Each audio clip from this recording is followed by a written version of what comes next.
Hey everybody, welcome to just a little interview with Andy and Victoria Gamble. My name is Matt, and this is Jessica Stahlbaum. And Andy just came to the church to preach, but we thought we'd take this time just to learn a little bit more about them, as we are really partners with them in their work in Ireland. So we got a couple questions. Jessica, you want to give me the first question? Yeah, so you guys lead a church in Northern Ireland, Derry. People also call it Londonderry, right? And it's a little complicated. We could get into that. But first we want to start with, how did you guys come to know Jesus? I grew up in a Christian family, and from a very young age, I was at church weekly. My parents were heavily involved, and I gave my life to God at a young age and just grew up within the church and loved every minute of it. Yeah. Did also hear that you're a competitive Irish dancer. Was that part of the church thing or what? That's true. Well, actually, I had to stop the competitive dancing in a solo aspect because it clashed with church, and my family were like, Choose. yeah, and the church One. obviously won. But yeah, I danced a lot. We'll have to. We'll maybe see that later. I'm a little rusty. You could do it now if you wanted. What about you, Andy? Yeah, I was 25 and I was simply invited to church. I actually shared my story the last time I preached here about how I met these guys on a mountain, and that kind of framed the invitation then to church, because God kept bumping me into Christians, like born again Christians, which was kind of a new concept for me because I didn't know anybody that was Bible believing Jesus follower essentially. So yeah, came to church and a message was preached about contentment, and it was just for me, and I responded to the gospel in a church service, and everything changed in that moment. That was in 2008. Actually, the 20th of February, 2008 to the day. That's Wow. Mm-hmm. So fast forward, you guys are now pastors and leaders of a church in Londonderry, Ireland, which is the north of Ireland. How did you go from just, going to church and learning who God was to feeling the call to plant a church and start it? Tell us a little bit about that. It's a great question. Well, we were both called into ministry. Do you want to share about even your story about how you get called to ministry first? Yeah. In Belfast? Well, I think I always had a heart to serve God and His church, and so that started from a very young age in kids' church. As soon as I graduated kids' church, I was serving in kids' church, and then that progressed into other different departments within the church. And then Andy has his own story, but he went off to Bible college, and we both served a lot together within our home church. Yeah.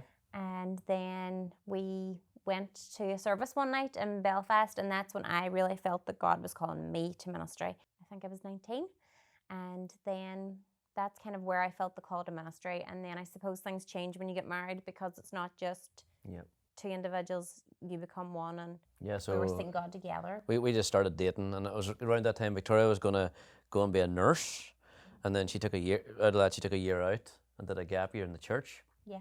And then she actually then went to university to train to be a teacher. And then she went to university in Belfast, and I went to university in England. So I gave my life to God on the 20th of February in 2008.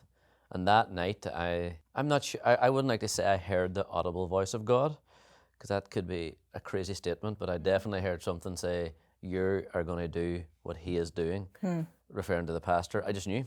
Yeah. And that next day, my business was going really well. Everything that I touched, the grace left it. Wow. It's the best way I can put it. It was just like, I remember I was on a wall, and the wall was 1 foot tall on this side, and it was 19 feet tall on the other side, and the drill blew up, and I ended up 19 feet below me, looking at the sky, and I got up, and I drove to a hill outside the city, and I called my whole phone book and said, I've given my life to God, and everything's changed. 99% of the people all thought I lost my mind. Yeah. But I knew it was God, hey, and I didn't want it. I didn't know what it meant. Like academia and all was a very new thing for me. I'd never read a book ever. So it was like how I wrestled with the call massively, because my brother then became a Christian, our whole family got saved.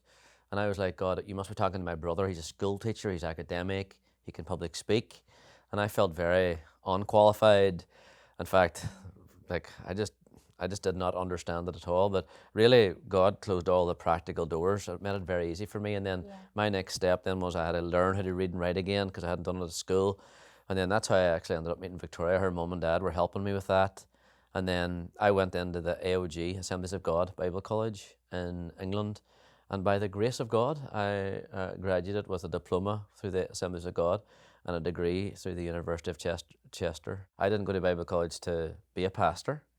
I went to Bible college because it was the next step. And then Victoria was in university in Belfast at Queen's. And then coming near the end, it was a church in London actually, had approached us about possibly becoming pastors there, and we started researching moving to London, and there was like different people were saying to me, hey, are you going to pastor? And we were like, oh, we're not really sure. And then we both prayed about it, fasted and prayed, remember? And I came home, we went to a restaurant, and we had actually journaled the same thing. Oh, wow. Come back to the city of Londonderry, Yeah. and we presented that at the end of the church, and they offered us the role of their executive pastors. Wow. And that's how we ended up in ministry, really. And then obviously Victoria graduated in Belfast. We got married. But then the church planting. Well, I had a little thought too. It's, you got that call on the hill with the priests, and then you said you went out to the hill, Yeah. and then now you're asking about your church plant, which is, your church is called The the Hills Hills. Church. I feel like that's a theme for you guys. A lot of hills going on in Ireland. It actually really is, yeah. You know, God could have never called you on a hill here in Florida because we don't have We don't have any hills. We don't have them. Well, we do have the garbage dump, We have a which is our garbage dump. biggest hill. It's That's true. You literally you have no hills. Well, our kids even talk about that. You have Walmart though, that's a hill. Yeah, and it's the story of how we got the name of our church. Yeah. was Well, funny. tell you what we'll do. We'll tell it in a second. So do you want to maybe just jump in then? So we're in ministry, and obviously then. Yeah, we're in ministry, and I suppose we just really both knew in our spirit that change was coming, and we just knew that we had to step away from our role as executives and follow God's voice. And a door opened for us to go over to America, and we went there for a season. And the night we arrived, the pastor was sharing his story about what his journey was to plant a church, and we knew that maybe planting a church was something in our future, but we thought this would be a great idea to go to the States and maybe stay there and learn for a while. But as soon as we arrived on US soil, we both heard God's voice that night, and it was, First night. you need to go home and start this church now. Wow. Yeah, and Judah, like our first boy, was just, it's good to say, he was just. He was 4 months old, yeah. And we had him with us, and So our whole journey's been very simple. We've just, God spoke, we've moved. That's Yeah. just who we are. I mean, and just that's one kinda- step at a time. Yeah. God speaks, we move. we never really, Yeah. we've never been the people who've worked out with the big overall master plan. It's always just been the next step, I think. And that step to America was a step of faith too, because like we were expecting a baby, we didn't have any money. It was we had nothing really, and then God just said, "Hey, you guys are going to America," and it was in America, yeah, where God spoke, and then so we moved back home then, and Was that in Colorado? we were in Red Colorado, Rocks? with Sean and Jill, and they're great people, like, and they were so good to us because they pushed us to the call of God rather than like it would have been so easy. Yeah. And it was so, we were so excited about the idea of learning how to snowboard and and all that stuff. But There's no snow in Florida, Andy. there was no snow. There was a No guy, here. Brian Zabel, one of the team. He said, "Humble pie looks good in the oven, but it's not going to be nice to eat."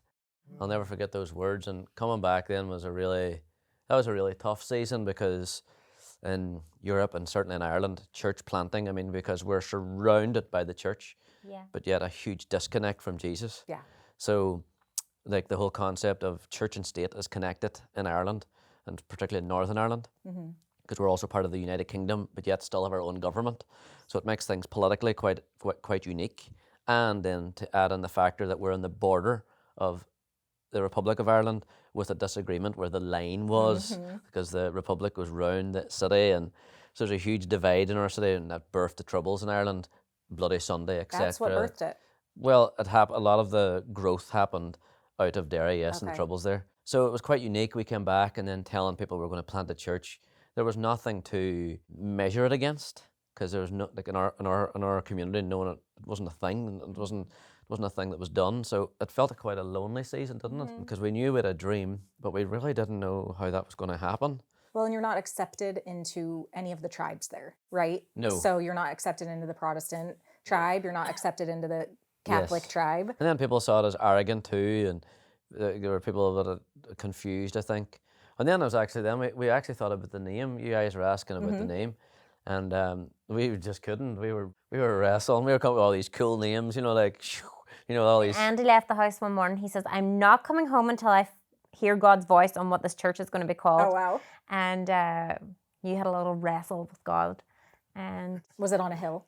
you tell it because No, you keep going. I think Andy said something like this: "God, we need to know what the name of this church is going to be, or else this church is not happening. So you better speak." And I demanded. this is what Andy came home and said. God said, "Open your eyes, Andy. What do you see?" Oh my gosh. And he said, "I see the hills."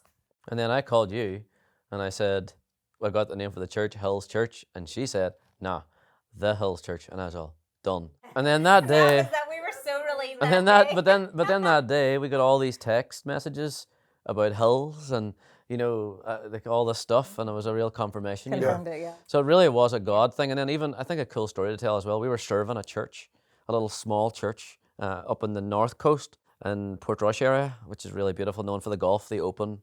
We'll play that someday. Well, you'll play that and I'll be your ball boy. That's the last time I played, I lost 21 balls there, so there you go. Oh, man. But yeah, we served a little small church. The Assemblies of God asked us to do that. And by God's grace, we saw that turn as well and grow, and it was a really exciting time. And then they obviously wanted us to be the pastors there too, which was an interesting season as well. But there was a kid, he was on the sound desk every Sunday, and I said, "Listen, I want you to design us the logo for our church." He just scribbled this thing, and that's how our triangles. It's a cool logo. Which That's is a really I love cool your logo. And it was just like, so nice. so it wasn't like our church hasn't been like we had the big $1 million Marketing plan. marketing plan team. Literally, it was just a precious such kid in the sound booth. That's how the church essentially got I love that. started. Yeah. And I see Matt's sweater today says ARC. Yeah. Yeah. We then got involved with ARC and they helped us and we partnered with them. We and followed the rule book, yeah. Yeah. We planted ARC Ireland Church plant number 5.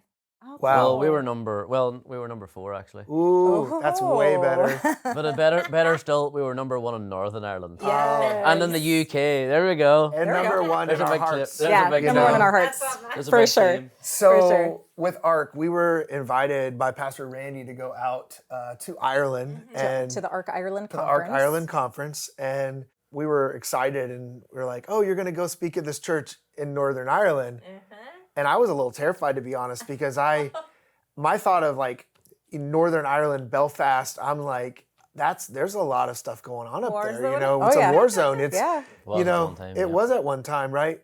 But I had no concept of it. True. Going there, just my mind was open. It's amazingly beautiful. Yeah. Going to Belfast was a immaculately spectacular city. It was like, wow. And then going to Derry was historic. Yep. You know, what are some of the unique challenges of pastoring in Derry? I think our unique challenge is it's a kingdom culture, and we are like Ireland has been known for the church and its religion, but yet there's been a complete breakdown in relationship with God. So people identify either primarily, and I mean 99.9% of the people, as the Irish, Northern Irish people, or Protestant or Catholic, and we're in the northwest, so we actually bleed into Donegal. So that's our next location. We believe will be in the Republic of Ireland, which is pretty unique as well. But I think what's unique, and you have to flip everything. It's either a challenge or an opportunity, right? Correct. Yeah. Obstacle or opportunity. So we want to always go opportunity, and I think it's the whole concept of having a personal relationship with Jesus is brand new. So I think it's just like our target isn't too big that we can't hit it. Our target is too big that we can't miss it. Because 98% of the people do not follow Jesus personally.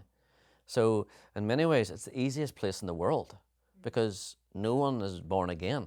So the fact is, our whole church is made up of people that became a Christian there, were baptized. Like in fact, 80% of our church they became a Christian there and has been baptized there. Which is And amazing. And so it's all first generation. So I think then, the reality of it, you have to see that as an obstacle as well, because, people then, if they leave the Catholic Church, then they're telling their family that they become Protestant. If they essentially get water baptized and give their life to Jesus as a Protestant, then they've become part of a cult. So it becomes really challenging. So we've had young couples being disowned, families disowning them because they've been water baptized, because they became a Protestant or Catholic, because everyone identifies with a religion, and then that's very generational. So it's breaking that cycle. But the good thing about it is Jesus is at the center of it all. God wants to save humanity, and so when people get a relationship with Jesus, everything changes. So for us, we always said this from day one. We always said, hey, we're going to go for the 20 years for the overnight success story. Our church is very much a long play vision, and that's what I see about this relationship. It's been amazing that you guys have brought us here this weekend again with our family and just blessed us. We would never have been able to do this. That's just the way it is. Financially, we wouldn't have done it because we both work full time for our church and part-time salaries, and that's just the way it is. So we're so grateful, but we see this as the long game with you guys. We really think East Coast is a God connection for the big picture, and we're really excited about that. So, but bringing it back to the daily challenge, and it's fighting that culture. It is lonely because there's just not many. There's only a handful of our type of church there. You would think a Catholic would be happy you're following Jesus. Yes. Well, no, you're actually, such an ingrained identity for them that you're leaving something that's been a part of them from the beginning. And it's so ingrained to the point where you showed us when we were there that the curbs of the streets are painted certain colors for certain, like this is the Protestant section and this is the Catholic section. I'm like, I would have never known that was anything, but it's so complex. Yeah, because the religion is your identity, you see. Right. So then when you step out into a relationship, you've all of a sudden lost your God-given identity as we see it, because our community is so strong, because our pubs create the best That's the communities. church right there, Yeah, technically. but if you're a Catholic, you'll go to this type of school and this church, and if you're Protestant, you'll go to this school and this pub. So some of my friends, so polarizing. We grew up out in the countryside, so we were more blended. Yeah, we were. But a lot of the guys in the cities, the first time they'll meet a Catholic, if they're a Catholic, the first time they'll meet Protestants is when they're 20. You took us to your friend's store. Yeah, who has was it Liam? Liam was his name. Yeah. And you said, Liam, tell them how old you were the first time you met a Protestant. Yeah. And I'm like, he goes, I think he said he was 30. Yeah. And the first time he ever met a Protestant, they are that in a city of 70,000 people. Siloed. Yes. It's crazy. Yeah. And then I think as well, like the layer then that bleeds into everything. It bleeds into then serving in the church, tithing, getting involved. They're first generation Christians, and the discipleship process it's a long game. So it's the long game. But you guys have to pay your light bills. Yes. At the church. So and that's then what makes this partnership and your guys' even financial support just so significant. As almost like a lifeline. Yeah. So our church, when we talk to them about giving to Ireland, I think they get more excited about that, it seems like, than anything else that we do. I mean, they went pretty crazy for the Cocoa location this last year, but we're always hearing things about Ireland like, wait, oh yeah, how do we support that? And we've been there twice now. And you're welcome back. Thank you. We're coming, whether you like it or not. We're knock, knock, knock. We're here. We're family now. You can't choose your family, Matt. Every time we go, though, I'm excited because to see the church the first time I came, then a year later, to see the growth, then for you to share, hey, we've done this now. We've built a stage. We've added more chairs. Yep. I think you've grown by 20% this year alone, which is pretty amazing. What's it been like, and just maybe some of the new things that have been going on? I mean, even the growth at Christmas time. Just share a little bit about that as we kind of wrap up and finish your story. No, I think it's like even today we're here this weekend, and I just got text message say we had an hour record attendance. It's like, we're breaking that ceiling. So wind it all back, like this was a total God connection. Like to start with, we had no idea who you were. Yeah. And you had no idea who we were. Yeah, we showed up in Ireland, never having met. Never. Pastor Randy put us together. Yeah. And was like, figure it out, guys. And good luck. So thankful for Randy and his heart and the art world, and it's a phenomenal family and friends to be a part of. But ultimately, God has connected that. So we just had a kindred spirit from day one. Yeah. You introduced me to Crocs. Yes, you're welcome. Pretty big. The shoes, the beautiful sandals. Yeah. Which he made fun of us for wearing. Yeah. Now that's all you wear. You're not mom, but I think no. that's what you wore to the Giants Causeway. I did. A bit too much, the Giants Causeway. We can explain that later. It's rocks. I'm kidding. So yeah, like a lot has happened even since our partnership, because I think ultimately we've felt the prayer support. Even when I've came here, like to see even your intercessory prayer and your heart for that, you can really feel here that this is just a foundational church. It's deep. you aren't just like, up for the crack. We say that in Ireland. That means good for the fun. fun. That means good means fun. for That and means it's spelled different than it's our version of CRAC. crack. Well, our intercessory prayer team lead made anointing oil jars Yes. that we gave Yeah. to you last time And we were we've here. saw- You brought them back, Yeah, and you're using and we have them. saw God break through in that stuff, and Yeah. and we have had like the best. Like it's just been so we've felt like a spiritual climate go up. And we're not just saying that, we have since connecting with you guys, and you've challenged us there in that area. And then, like, so when we started, we were renting a theater on a Sunday morning, just for a Sunday morning, so a 5-hour contract, like half a day.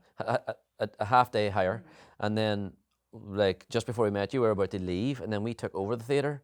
So you guys like strategically helped us with your finances, just to help us, because there was a huge commitment, because we were then only like 4 years old, and it's like, and plus the fact we've been shut for 18 months for COVID. So like, But that's been so key, having now our building 24/7 rather than half a day on a Sunday. It's awesome to pour seat money and support your ministry. We feel like we're part of something special, because I would say you were special before we found you. Just the fact that you have a church building in Ireland. We have friends, mutual friends, that they have 4 portable churches in Dublin. They can't find a building. They can't find a They building. can't find a building.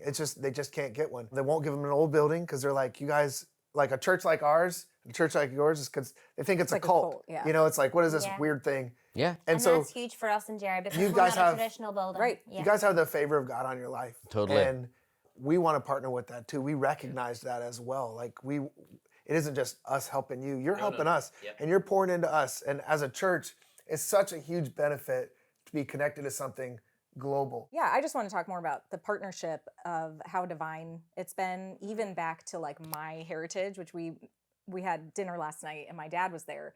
And my dad and my mom went on a missions trip to Ireland in 1979. So before every one of us was born. They were there. You were born in 1979, I but was they in were the there in the womb. summer. I was in the yes, womb. you were cooking. you weren't born yet. Yeah, you weren't born. None of us were born yet. And my parents were in Ireland in the 70s, which we all figured out was like actually during the Troubles, Yeah. which is crazy. And at the height of them, yeah. Yeah, they took 30 teenagers from America to do bicycle evangelism all over Ireland. And we asked my dad last night, where all did you go? And he said they actually went to Derry. Yeah. And I don't think I had known that before. I just knew they were in Northern Ireland and all around. But like, and then you said you planted seeds in my city that are bearing fruit now. And that is how the kingdom works. That's right. It is wild. Like, who could write this story that God would connect all of crazy. these pieces? Yeah. And I just think it's amazing. The other thing I think is amazing, my dad was a missionary in Kenya. He, was very effective there, helped so many people, could lead people to Christ. I don't feel like we could, like me and Matt, could come to Derry and be pastors or missionaries or anything, because we don't understand the culture or the history or the drama that has happened there over, all these years. And so you guys are so uniquely positioned and called to be able to be effective there, because you've lived there, you've grown up there, you know people there, you are part of the community. And although you are maybe not accepted with everyone there are people from both sides attending your church on Yes. Christmas, right? 100% now, yeah.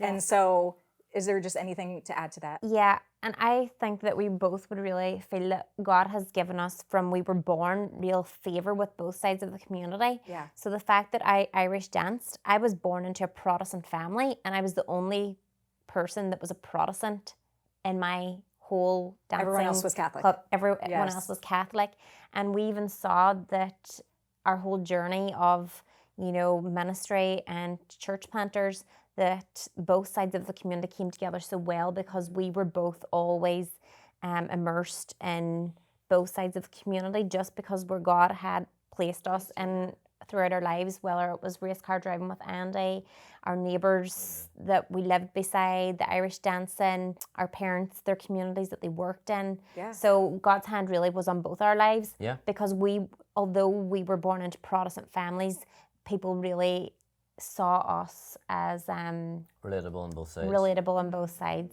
and that we weren't like biased or And I wouldn't say that you guys couldn't do ministry there, but it's certainly a huge advantage. I feel I do feel where we're at as a subculture, almost even of Ireland, just in that ruralness where we're at. Yeah. But yeah, it's literally been, it has been, our church is a miracle.